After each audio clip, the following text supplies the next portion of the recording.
Hey there, everybody. Thanks for joining me for another one-man review. Today I'll be taking a look at an older Fantagraphics book that I got in the Fantabuck sale and was just finally had the chance to read. This is Sacred Heart by Liz Suburbia.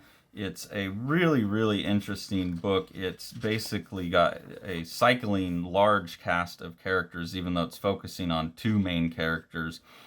Here's the town that they live in. I don't think it was given a name, but you just see that there's all kinds of places and all kinds of characters in here where they live and things that are important to the story. I always like stories like that with an ensemble cast. There are two main characters in this book, Otto and Ben. That's these characters here, but you also get, this ton of other characters that are important, all of their friends.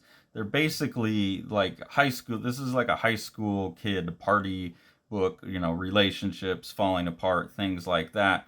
But there's these other bits of strangeness that show up throughout the book. Like there's these murders that are happening that really are just kind of this, you'd think it was the main plot, but it just functions as like a side plot for the majority of the book. So like here you'll see that Ben stumbles across this guy named Gerald, I think was his name, who is dead. And it's like, oh shit, I found a dead body, but then they kind of just move on from it. And so even though the book is just like this down-to-earth high school relationship drama book for the most part, there's like some other thing. Lovely picture of a dog pooping, by the way.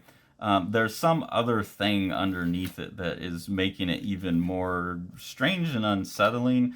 But that I don't want to give it away because it's a strange resolution at the end of the book that really makes sense of everything. But you definitely, it's like a twist, but you don't even think a twist needs to be coming type of thing. It definitely feels like there's some threads that are left unanswered by the as you're getting near the end of the book. You're like, there must be a volume 2 coming, and then it does wrap up in a way that's satisfying and recontextualizes everything in a really interesting, bizarre way. So I almost feel like I want to go read it like twice back to back. I just don't have time for that though. But here you get Ben's sister, Empathy, or M, and she's another one of the characters in the book that, they're all like chasing different guys, and different relationships are forming and falling apart. One of the other friend characters, that's Otto. Otto is like Ben's best friend, and they obviously have some kind of connection between them that's developing throughout the book. But at the beginning of the book, he's with this totally obnoxious kind of bossy girl that's literally pushing him around here, but just kind of abusive to him. Her name is Kim. I really like the design on this where she has the heart in her hair. You can see throughout that Liz Suburbia is like a fantastic cartoonist. These scenes, there's a lot of scenes where there's not much dialogue going on, and it's just these kids at these parties, and there's always bands playing, and it just captures the vibe of that very well. There's always these like little blobs that represent the music and kind of the energy in the room, and not lacking for detail at all. I mean, it's a simple, clean line, kind of Steven Universe, Adventure Time type of cartooning, but I mean, really the highest level version of that you could get. And then just amazing, amazing sense of place and space throughout the book. There's also some really great effects. Like here you have Ben is drunk, and you see her like, getting the spins there and the body's contorting, and then she comes back out of it. So just a lot of really masterful cartooning like that. Here's the one point where I'm not sure if this is a dream or a lie, but they're telling a story about going into like this tunnel and getting attacked by these goblin creatures.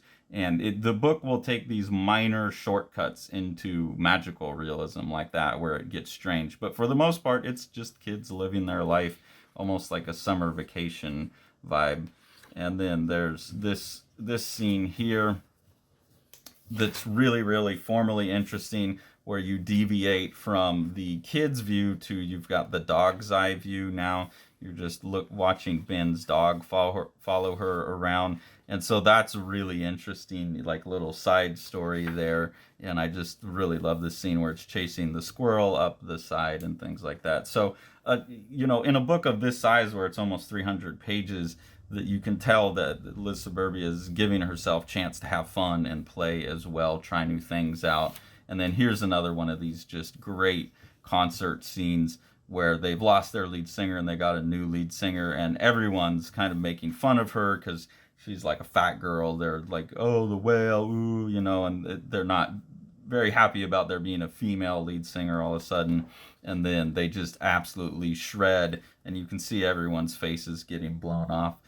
Really awesome stuff. The other like touch point I think with this is Michael Sweater's work. I need to go back and look at my Michael Sweater stuff. I think maybe these artists have collaborated potentially, but it feels like the kind of Michael Sweater vibes. So really highly recommend this book. Even though it's older, I don't want to go towards the ending and talk about that because I think that's something that readers just need to experience for themselves. And if you haven't read this book, I would highly recommend it. And I'm trying to incentivize you to go grab it by saying this does go somewhere unexpected that recontextualizes everything that came before in a really interesting way. And that kind of capped off what I think is just a masterful performance all the way through by Liz Suburbia on the art and the writing. So highly recommended book. Really glad I got it. And I hope you do as well. Centralia is an awesome, gorgeous comic by rising Dutch star Miel Van de Peet. This is his first work. It's a really great sci-fi story. There's a world in the future where the sun has gotten so hot that people can't be on the ground, so they have to run around. There's a lot of conceits that go with that. What is the world that looks like? And I think you can see by the art that Sean's description of this book as like a Moebius for young adults, a YA Moebius, is a really great description of this really gorgeous and like wild, wacky, fun book.